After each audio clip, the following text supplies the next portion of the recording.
Partnerprogrammas supermanagements ar to domāts ir sekojoši. Mums ir partnerprogramma, viņi rit savu gaidu, partneri strādā, viss notiek dabiski, un partnerprogrammu var arī vadīt, profesionāli vadīt, attīstīt, lai viņi strādā arvien labāk.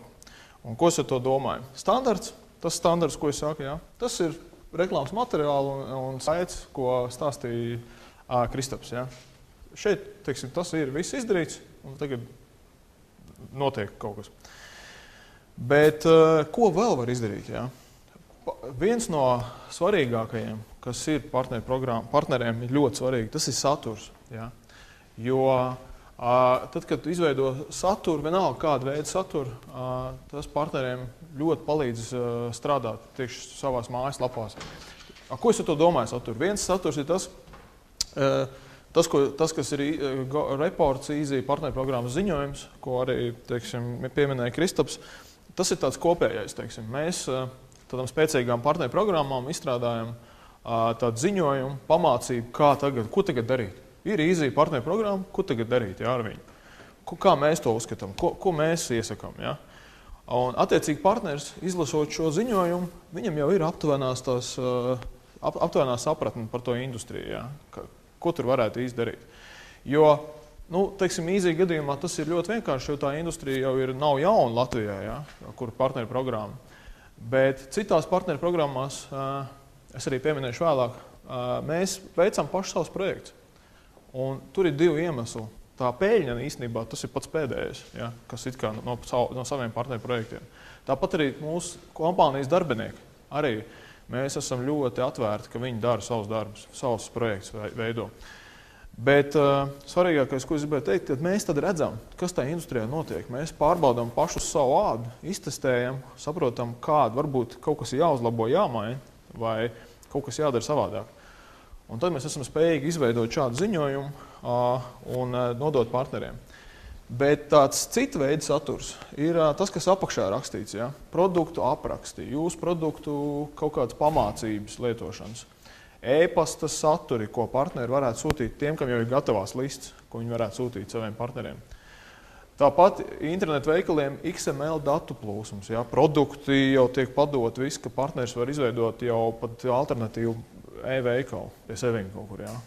Mazliet citu dizainu, kaut kādām citām featurām, bet var izveidot. Tās pašas preses relīzes. Ja jums ir partneru programma, preses relīzes jūs automātiski sūtiet uz letu, vēl kaut kur, jā, uz bazu podiju un vēl kaut kur, bet arī partneriem viņus aizsūtiet, arī dodiet partneriem.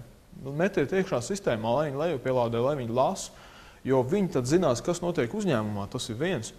Un viņi 100% kāds no viņiem izmantos to arī savu mājaslapas satura veidošanai. Jo lielākā problēma partnerim, kad viņam ir mājaslapa, ko man tagad par to produktu rakstīt? Labi, es produktu nopirku, labi, es viņu izmēģināju, teiksim, ieliku, ievietoju. Bet ja uzņēmums dod savu saturu, tad partneris jau zina, ko uzņēmums gribētu redzēt. Ja? Teiksim, kā lai partneris pozicionē. Viņš tad iejūtās tā nedaudz kompānijas ādā. Ja? Un viņš saprot, kompānija šo pozicionē tā, tad man arī līdzīgi jādara. Ja? Un tas ļoti palīdz arī satura veidošanā. Tāds, kas Latvijā, par ko mēs arī nerunājām, ko Latvijā neizmanto, bet kas īstenībā ir ļoti spēcīgi, ir šie CTA, tādi paplašinātie CTA, tāds pogas. Jo, atcerieties, es jums teicu par superpartneriem, ko viņi dara. Viņi veido saturu, optimizē Google un izmanto vienkārši pirkumu tādas pogas aicinājumu uz rīcību. Un viņas var izveidot daudz simpātiskāks, smukāks un uz pārdošanu vairāk orientētas. Ja? Atbilstoši kāds ir produkts. Ja? Teiksim, kaut kāds atirāns, dabiskā kosmētika, te var ierakstīt tajā aicinājumā uz rīcību pogā, ko tā kosmētika dara, ja? Kas tas ir tās pozitīvās īpašības. Telekomunikācijām var ierakstīt, ka mums ir tur visātrākais internets Eiropā, pasaulē un tam līdzīgi. Jā, es gribu visātrāko internetu, teiksim, ja? Un šādas pogas papildus veidojot, to superpartneri izmantos. Tas nav vajadzīgs uzreiz tā, ja, standartā, bet laika gaitā par to jādomā un ar to jāpapildina reklāmas materiālu klāsts. Un, protams, tas, ko visi rādīja arī Kristaps, tas ir ļoti noderīgs. Alternatīvas mājaslapas, teiksim, mēs konferencē izstrādājām, teiksim, tā arī, lai parādītu šodien to varētu, ja? Bet tā doma ir tāda, ka šī mājaslapa strādā kā baners. Ja? Teiksim, mūsu sistēmā, ja izveido šo mājaslapu, tad partneriem izveidojās adresi, tā mājaslaps atrodas tikai uz mūsu serveri, un viņš var vienkārši veidot saites uz šo mājaslapu no savu lapu. Viņam tad vispār nekas nav jādara. Viņš paņem vienkārši šo saitu uz šo lapu, un visi tie apmeklētāji, kas nonāk šajā lapā un izdara to pirkumu, tad viņš pa viņiem saņem komisiju. Ja. Tad tā ir tāda alternatīva lapa, kas slinkajiem partneriem, ja, vai lieliem portāliem, kam nav resursu tur ņemties, kaut ko darīt, saturiem un tam līdzīgi. Viņiem var izstrādāt gatavs un lai viņi lieto. Un mums ir sistēmā risinājums, kad viņš uz mūsu serveri, bet var izdarīt arī tā, ka viņš vienkārši leju pielādē. Un jau automātiski ir partneru saits iebūvēts, ja. Tad viņš jau var lietot. Nu, kādi šeit ir riski? Ja, teiksim, visi lieto vienu to pašu mājaslapu, ilgtermiņā, ja, tad tas varbūt nav īsti ok. Bet kad to var izmantot, kaut kādas kampaņas, akcijas, teiksim, partneru mārketingā lielākā problēma, ja ir kaut kāda kampaņa, iekustināt partners. Teiksim, ir kampaņa uz mēnesi, uz 2 nedēļām, partners, kamēr viņš saņem ziņu, kamēr viņš iekustās, kamēr viņš nomaina informāciju. Pēc tam ir problēmas, kad viņš viņu nenoņem no mājaslapas. Akcija beigusies, bet partneru mājaslapā joprojām ir informācija par veco akciju. Tad šis ir viens no labākajiem risinājumiem. Vienkārši partneriem paziņot, kad ir izveidot kampaņas jums tieši partneriem mājaslapu, un viņi sūta uz šo mājaslapu un viss notiek. Tieši tāpat kā citos veidos. Super partneri ir tie, kāds minēja 20-80 Rinalds, ja? Bet īstenībā ļoti daudzās industrijās vēl dramatiskāk ir 5 līdz 20% partneri, pat 5% partneri var veidot 95% no visa apgrozījuma partneru mārketingā. Un tas, protams, nozīmē tikai to, ka ir jāatalgo un ir jāatbalsta, lielāka uzmanība jāpievērš superpartneriem. Tas ir tiem, kas veido to lielāko daļu. Jo nav jēgas likt tērēt resursus tiem mazajiem partneriem, jo atalgojot lielo superpartnerus, viņi attīst visu partneru programmu. Jo mazie partneri vienmēr sako lielajiem. Tad mazie skatās, ko dara lielie, jo mazie zina, ka lielie pelna, viņi mēģina darīt līdzīgi, mācīties no viņiem. Un ja superpartneri, lielie partneri zina visu, un ja viņiem viss ir kārtībā, viņi ir komfortā, tad mazie augs dabiski arī. Un no mazajiem, jā. Tas, ko, teiksim, mūsu tīklā ir vairāk nekā 250 reģistrējušies, ja, bet kopā Latvijā šobrīd iet pa visām programmām, tad es domāju, kaut kur ap 100 aktīvi tādi, kas ir gatavi darboties. Mūsu tīklā viņi mazāk, tāpēc, ka vēl vienkārši tas jauns un vēl attīstības tādā sākuma posmā esam. Bet partneri, piemēram, pa mums pilnīgi noteikti visi zina, kas ir affiliate marketing saistīti, viņi visi zina. Vienkārši varbūt gaida kaut kādas citas programmas, kas viņiem varētu būt simpātiskāks un līdz ar to nav tik aktīvi. Un kā var viņus atalgot, kādas vispār tās motivācijas sistēmas, schēmas ir pieejamas un ko var izmantot, kādu instrumentu. Šeit tādi klasiski piemēri, ko var darīt. Teiksim, ir no pārdošanas skaita, jo lielāks pārdošanas skaits, jo lielāka komisija. Ja? Tad, teiksim, visi tie mazie, kas pelna 1 līdz 10, piemēram, veido darījumus mēneša ietvaros, tas ir tā, domāts. Ja? Tad viņi saņem pa katru darījumu 10 lāts. Līdz ko ir 11 darījumu un līdz kaut kādam skaitlim šajā gadījumā 50, tad jau viņš saņem pa katru 20 lātu, tad viņš ir motivēts vairāk. Ja? Un attiecīgi vēl līmeņus, viņš ir tādu līmeņu varbūt ļoti daudz dažādi. Līdzīgs šim var arī veidot tādu nosacījumus. Pieņemsim, izdara to, un tad tu saņemsi bonus vai lielāku komisiju. Piemēram, izveido mēnesī 20 darījumus, uzģenerē, un tad tev komisija būs nevis 5 lati, kā mēs to solējām, bet būs 6 lati. Ja, tad nosacījums veidot.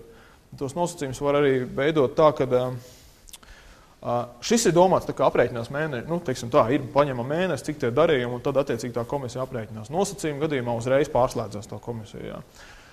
Un vēl var darīt arī tā, ka otrā tabula blakus, kas ir labajā pusē, tad ir, teiksim, līmeņas partneri. Tas, ko arī mēs darīsim sistēmā, Go Affiliate sistēmā, mēs veidosim līmeņus. Kā var sasniegt līmeņus? Līmeņus var sasniegt tad, ja pēc nopelnītām komisijām. Tad mums būs, teiksim, nopelni kopā visā savā Go Affiliate partneru karjeras laikā tādu summu, tu nokļūsi pirmā līmenī. otrā līmenī un trešā un tam līdzīgi. Un katram līmenim būs savas kaut kādas priekšrocības. Nu, tad šeit nav konkrēti, kas mūsu gadījumā, ja, jo mēs neesam reklāmdevējs, mēs esam starpnieki. Mums būs citi bonus, bet jūs, kā reklāmdevēji, varētu piedāvāt lielāku komisiju, tad kaut kādu papildus bonus, kaut kādu priekšmetu, varbūt kaut ko, kas saistīts ar industriju, varbūt kādu, nezinu, Kindle vai iPad vai kaut ko tādu. Trešā līmenī, var pielikt klāt biežākas izmaksas, ja? Tie partneri, kas vairāk pelna, viņiem tā nauda ir lielāka un ilgāk stāv kontā.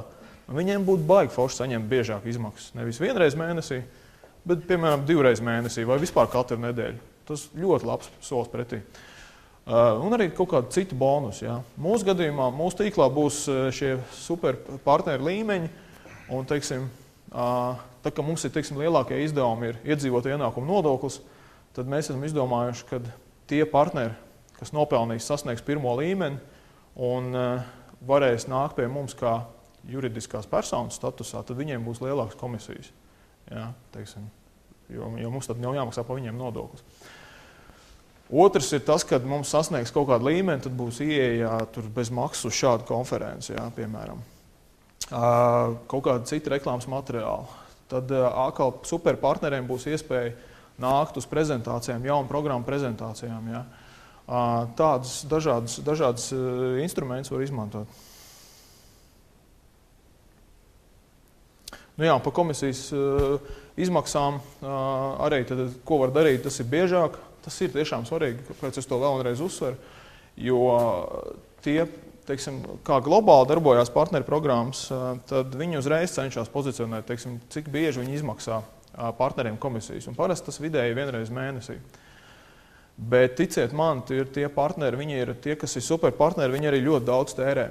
Un viņiem tā naudas plūsma ir diezgan liela. Un ja viņiem būtu iespēja saņemt to naudu mazliet biežāk nekā vienreiz mēnesī, es pat droši garantēju, ka lielākā daļa no viņiem vēl vairāk varētu izdarīt. Ja?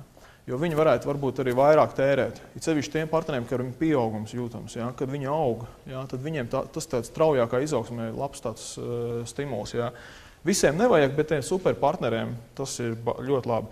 Nu, protams, var pieslēgt cits maksājuma metodas. Mēs zinām, ka PayPal ir ļoti sarežģīti. Ja? Tur jāpārbauda identitāti, visu. Tur tā izmaksāt vienkārši nevar.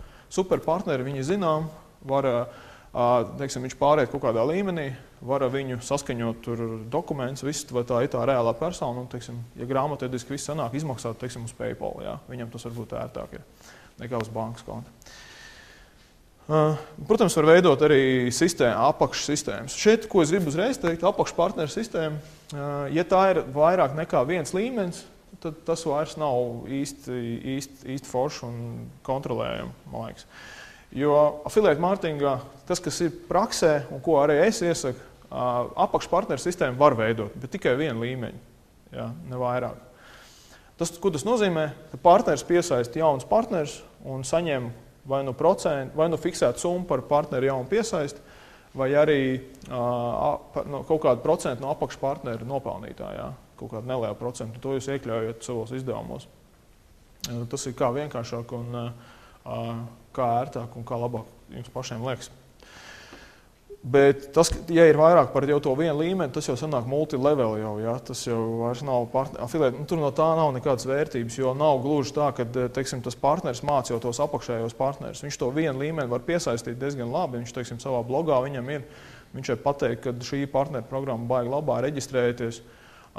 Viņš izplatīs reklāmu, jūsu partneru programmas reklāmu. Viņš reklamēs jūsu partneru programmu. Tas ir tas lielākais iegūms. Ja? Un, ja viņš zina, ka viņš no tā piesaistītā partnera var arī kaut ko dabūt vēl, no jums, ja? Jūs viņam samaksāsiet komisiju arī par jaunu partneri, tad viņš to darīs. Ja? Pretējā gadījumā tad jums tikai būs jāreklamē. Komunikāciju jomā savs projekts, un tagad nāks mums partneru programmas. Mēs centīsimies tāds, kas ir interesants partneru programmas, arī veidot savus projektus. Ja? Un veidojot šos projektus, tad mēs arī varam strateģisks kaut kādus ieteikumus dot un ko mēs redzam kā partneri, ko varbūt vajag mazliet savādāk mainīt un tam līdzīgi. Jo bieži vien jau mums partneri saka, mums ir feedbacks no partneri. Tikko Ernests teica, ka ar Īziju kaut kas ir mazliet jāpalabo, tur ir pēc prezentācijas pastāstīs man. Bet kad mēs paši arī darām, tad mēs vēl labāk redzam, kas ir tās problēmas un teiksim, kas būtu jāuzlabo, lai partneru programma attīstītos. Ja? Un tas, man liekas, tas ir ļoti, kā arī Sāns stāstījums globāli, tas ir ļoti reti sastopams tāds, ja? Jo parasti ir tīkli, viņiem ir tā platforma, viņi nodrošina visu sistēmu, viņi no tā pelna, jums ir savas partneru programmas, ar to viss beidzās. Mūsu gadījumā ir šī paša iesaistīšanās, ja? Tajā.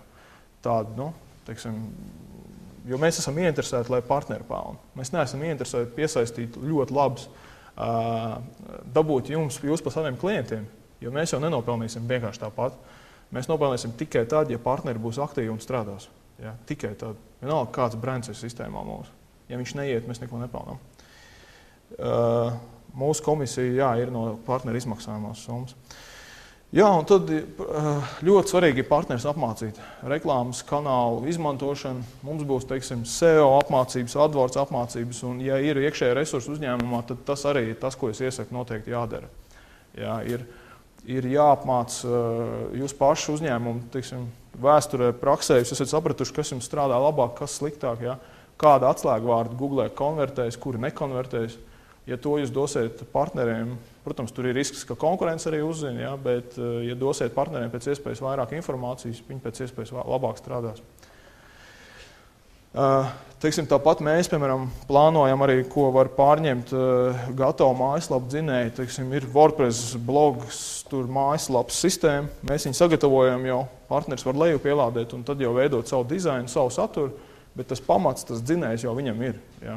Teiksim, lai viņš ir optimizācijai gatavs un visām citām lietām. Tāpat gatavs mājaslapu dizainu, kaut kādi paraugi, templēti, ko arī var tur pakoriģēt, bet kaut kādi pamati, salīdzinājumi tabulas, teiksim, finanšu jomā. Tas viss arī ir tas, kas palīdz partneriem strādāt. Ja? Citās industrijās varbūt kaut kādi citi risinājumi. Tas ir jādod viņiem. Nu, un tāds, teiksim, ko tagad darīt? Ja? Tagad mums ir viss beidzies, mēs zinām, principā, visu to, kas būtu jāzina tā kopumā. Viens, ko es gribu teikt, ir tas, ka mums ir plāns arī apkopot izveidot tādu apkopojumu uzņēmējiem. Tas būs pieejams, mēs jums nosūtīsim to pa e-pastu. Nevar pateikt konkrētu termiņu, bet drīzumā tas tāds taps.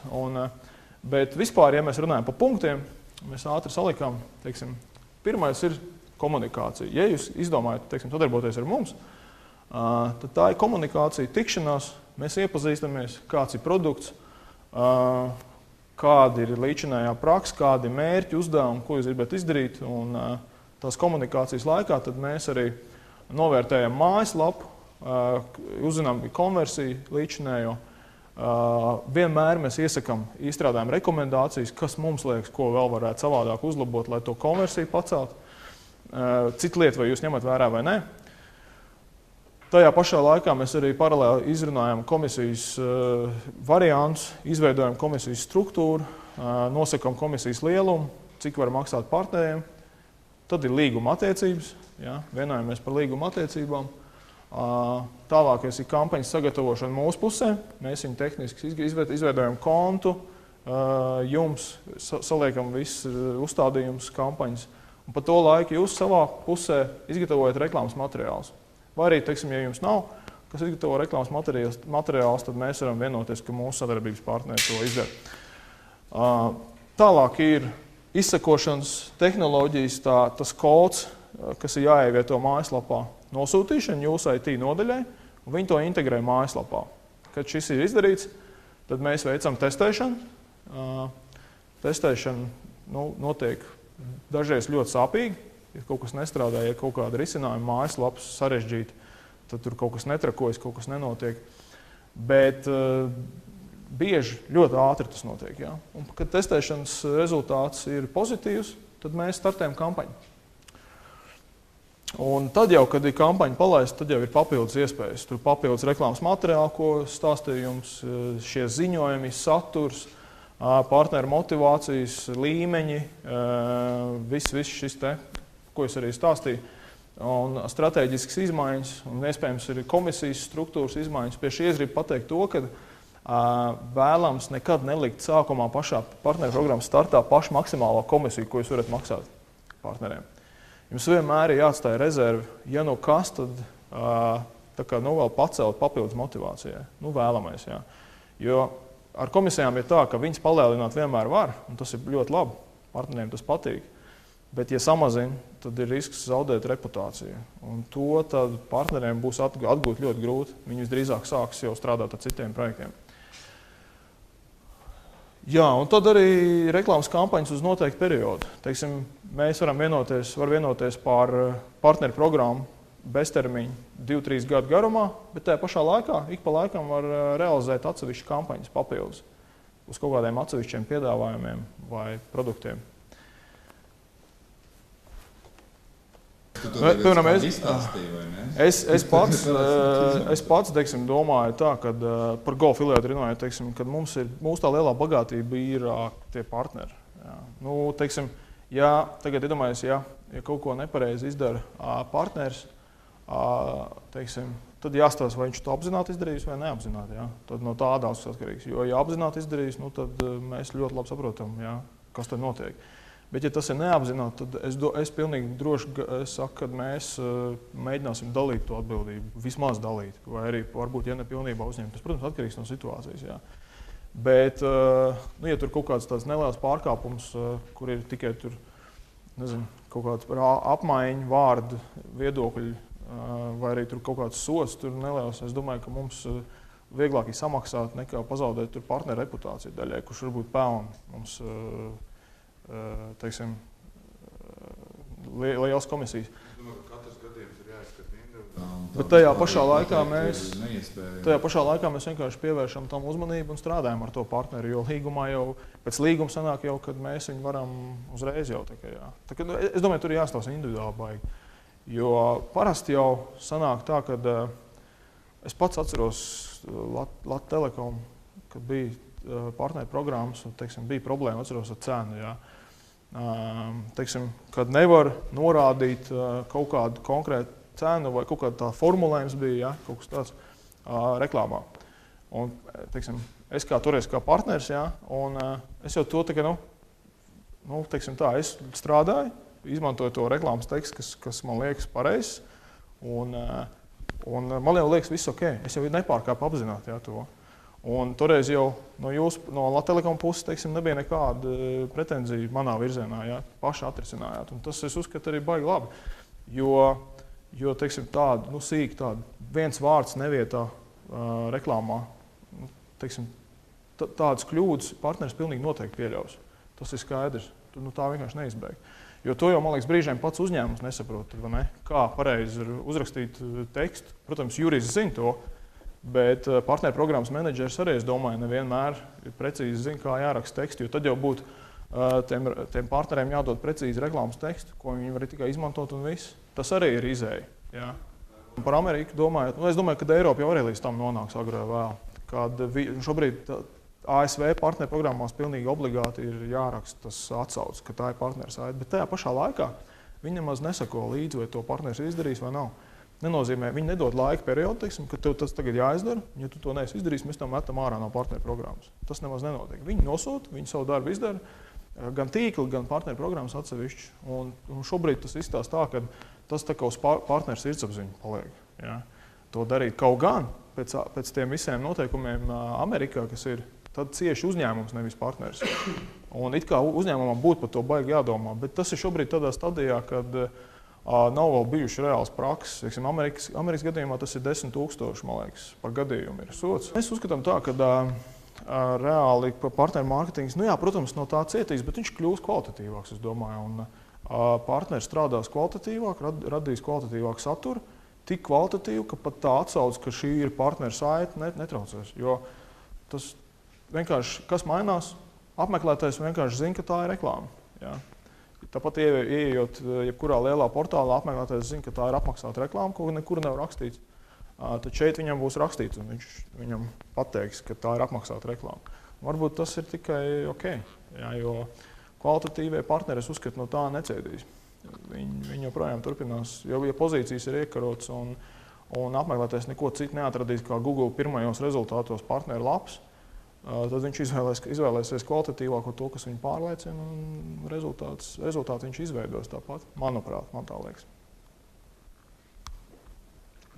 Bet, partneru mārketingi cenšas globāli šobrīd ierobežot. Un par to Eiropu tur ir tā, ka mēs pieminējām kādā brīdī par to cookie, ja, kad izskatās šobrīd tā, ka, ja ir šie cepumi cookies mājaslapā, tad jāizlec banerim pop-up, ieejot mājaslapā, kur rakstīts ir, kad šī mājaslapa izmanto cookies tehnoloģiju, bla, bla, bla, kas ievāc jūsu datus un tam līdzīgi. Es jau uzskatu tā, ka ir, protams, ka partneri, teiksim, ir masa, kas veido baigi nekvalitatīvu saturu un neko neveic, bet tajā pašā Latvijā tās pašas finanses, tās tabulas, kas ir, ko Egils rādīja arī, tas tomēr dod tā industrijai salīdzinot to pievienoto vērtību. Tā pievienotā vērtība ir, ka cilvēks var salīdzināt, jo partneri jau nešmausās tur, viņi izmanto reālus datus.